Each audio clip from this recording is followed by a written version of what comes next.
Once again, if you are just tuning in, the Boston Celtics have traded Jaylen Brown to the Philadelphia 76ers. In return, Celtics are getting back Paul George. 2 first-round picks and 2 second-round picks. We have details on the 76ers pick. The first-round picks are as follows. A 2028 first-round pick that could convert from a first to a swap that is more favorable to Boston. A 2031 unprotected Philadelphia first-round pick. The second-round picks will be in 2028 and 2030. And you also get Paul George, who is also 36 years old and extension eligible. I had a commercial break to sort of collect myself, and I hate this. I hate this. I can't believe how bad this is. I think every single rumored trade, and I didn't like a lot of the rumored trades, but every single rumored trade that I saw is better than this. Every single one of them. I don't think I saw. This is worse than the Luka Doncic trade. I'm not kidding. I think this is worse than the Luka trade. You're off the hook, Nico. This is one of the worst trades in Celtics history, maybe. And you got to remember, I mean, they've, Danny Ainge was a very good executive for a long time. Brad started off his executive career very well. Red Auerbach was here for a long time, made some good trades. The Pitino era is probably as bad as it gets since, like, the Chauncey Billups trade, maybe. This is awful. This is awful. I can't believe this. I want, like, a welfare check on Brad Stevens. Did he make this trade under duress? Is he being tortured somewhere in a CIA black site? Yes! What happened? What happened? I hate this. I hate that this is what it's come to. I hate that Brad Stevens let it get to this. You happy we kept Ugo Gonzalez and Baylor Shireman now? Was that worth it? And now you lost Jaylen Brown for Paul George. So have fun with Ugo and have fun with Shireman and Paul George, because that's what you got now. And some draft picks in 2031. Oh, my God. I can't believe this.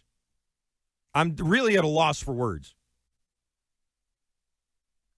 I thought Brad Stevens was very shrewd and smart and good at his job. And he's made a lot of good moves, but this undoes a lot of that. It undoes a lot of the goodwill that he's built up here over that time period. We have banked phone lines. A lot of people want to react to this.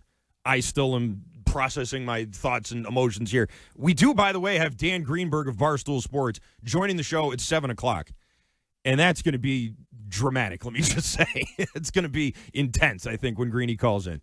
That's coming your way in just under a half an hour. In the meantime, let's go to the phones. And, of course, I have to steal back the mouse from Ken Laird because he, for some reason, takes the phone calls on that show. Okay. And if you're not watching on Twitch, it's really, like, you're putting in a lot of effort to get that. Tristan, how are you feeling back there? I am right there with you. I hate this. Every single trade option that has been brought up on our air and everywhere else in the last month or so was better than this. I mean, on paper, this is going to go down as one of the worst trades that I know I'm being dramatic, but, like, in Celtics history, it's going to be up there. Jaylen Brown just had a great season, and you traded him, and the best you could get was Paul George. That's preposterous. That is literally preposterous. Brad Stevens botched this about as bad as you can. Oh, hey, look at this. Let's go to Rich in the car. Hey, Rich in the car. I am going to throw up. This is worse than Mookie Betts. The team that embarrassed you, absolutely historically embarrassed you, you just rewarded them by giving you one of the best homegrown players that this team has had in 20 years. This ownership sucks. I do not like this new era of Boston Celtics. Anything I've ever said nice about Brad Stevens, you can throw it all in the trash. I've been literally circling my house for the past 15 minutes, just thinking this was, I had to check and see that it was a fake Shams tweet. I was like, there's no way this is real. I'm absolutely shocked. This will go down as one of the worst trades in Boston sports history. Yeah, Rich in the car. I got a alert from ESPN, and I looked at it. Said Shams, and I said that they don't send out fake alerts. Maybe it's like every once in a while, you know how you get like an Amber Alert, and they're like, sorry, like that actually wasn't a real one. Like I thought maybe it was one of those, but no, it's real.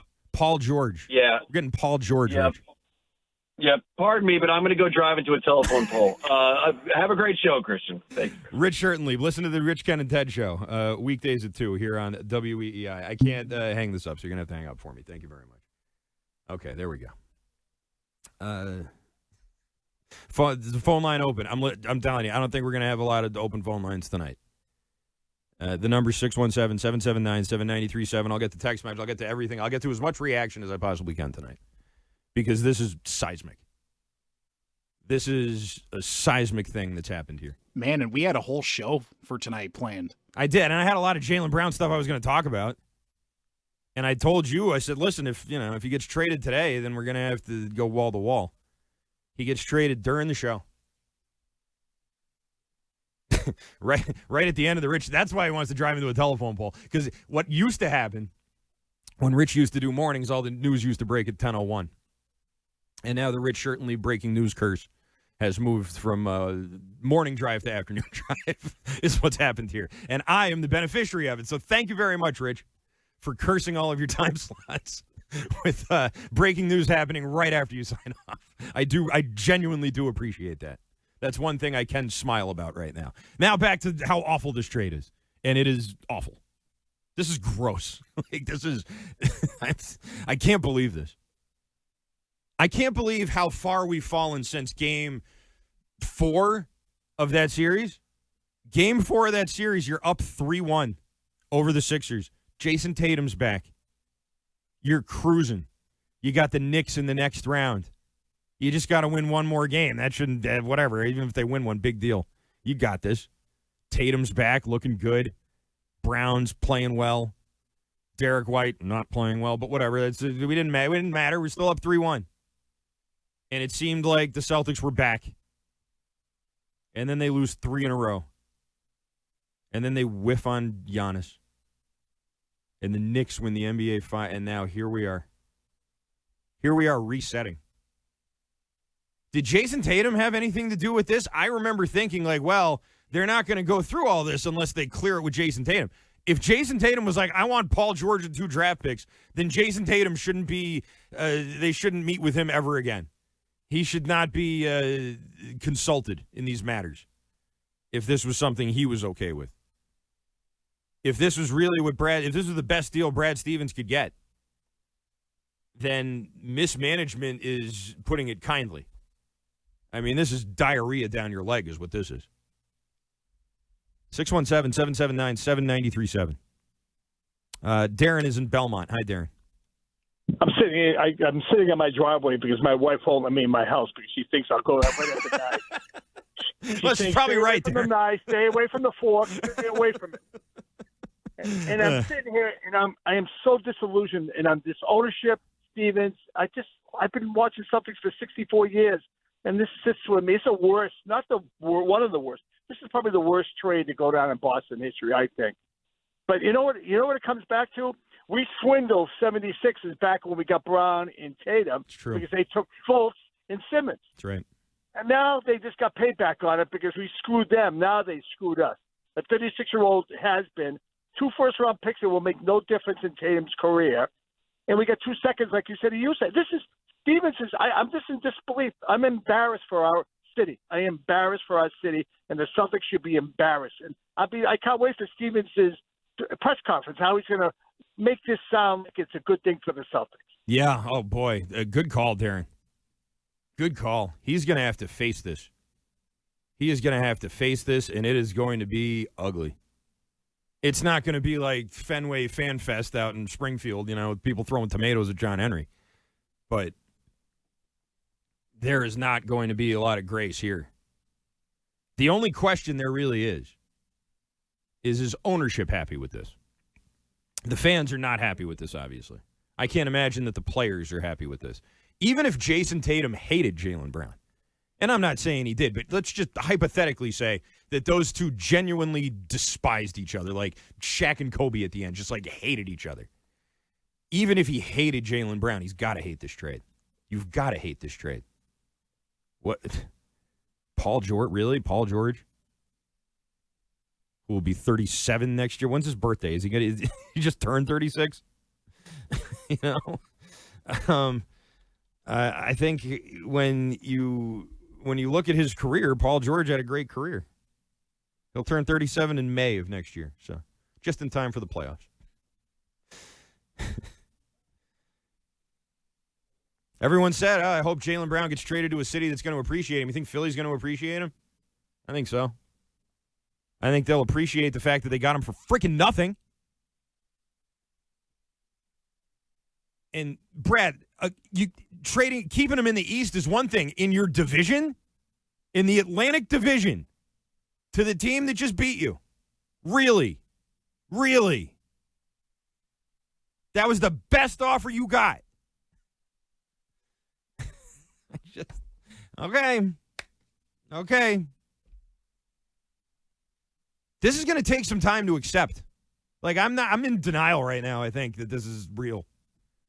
What's the next step after denial? Bargaining? How's it go? What are the steps? I'm going to go through all of them tonight over the course of the show, just so we're all on the same page. And I believe you will, too, at 617-779-7937. We continue with your calls. Orlando's in Boston. Go ahead. Hey, do you play fantasy football? Yes. Do you know when somebody sends you a trade, Matt Thielen for like Jefferson?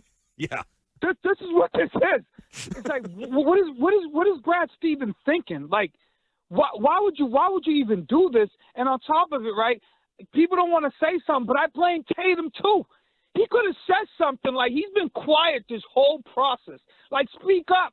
Like, I want Jaylen. I want to be partnered. I think we can win in the championship. Nothing from him. How come he ain't getting backlash from this either? Have you heard him say anything? Not a Nothing. peep. No, all I heard him say was, congratulations, Ron Harper Jr. That's it. Yeah, and it's like, you're supposed to be a leader, and I have news for you, Jason Tatum. You're going to be playing with Paul George, who's going to be more concerned about his podcast than actually playing basketball. So this is one of the worst trades that I've seen in Boston in a very, very long time. Let me tell you that right now. Orlando, thanks for the call. The Chauncey Billups trade, at the very least, you were trading Billups when he was like a rookie. It was stupid to give up on him that quickly, but like, it's not like he went out there and was all NBA like Jaylen Brown just was. It's not like he went out there and was in the MVP race. This is up there. We're going to take a historic look at this and where this ranks in the all-time bad trades, not just in Celtics, but in Boston history.